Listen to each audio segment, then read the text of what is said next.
Ini cerita jujur sedih banget. Jadi ada seorang bayi yang umurnya baru 3 bulan itu dirawat sebenarnya sama ibunya karena orang tuanya, ibu dan bapaknya tuh udah cerai. Tiba-tiba suatu hari katanya bapaknya mau ngerawat anaknya. Terus jadinya anaknya dikasih ke bapaknya karena ibunya harus kerja. Besoknya setelah anaknya dikembaliin ke ibunya, itu kondisi anaknya tiba-tiba itu kondisinya tuh kelopak matanya udah jatuh, anaknya jadi sering tidur, diajak ngomong gak responsif. Ternyata anaknya juga sempet kejang dan pergerakannya tuh jadi nggak aktif lagi. Langsunglah sama ibunya dibawa anaknya ke dokter. Terus setelah dicek dokter, ternyata anaknya mengalami yang namanya shaken baby syndrome. Jadi itu penyakit yang terjadi karena guncangan yang hebat pada kepala bayi. Bayangin, bayi itu kan kepalanya besar ya. Ketika terjadi guncangan, otaknya itu gampang banget terjadi gegar otak, bahkan sampai perdarahan otak. Dan kalau udah terjadi perdarahan otak, bahkan sampai stroke, jadi pecahnya pembuluh darah, itu anak jadi kejang. Terus akhirnya fungsi otak dan saraf-sarafnya terganggu. Makanya kelopak matanya bisa jatuh.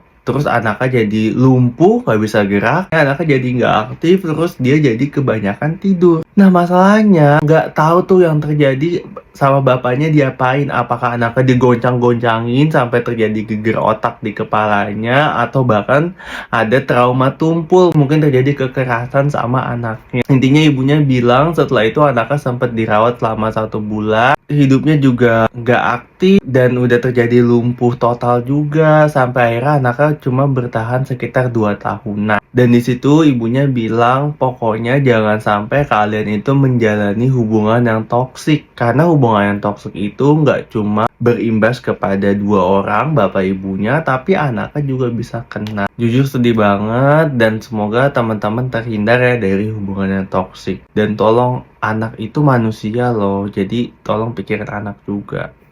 Oke, semoga bermanfaat.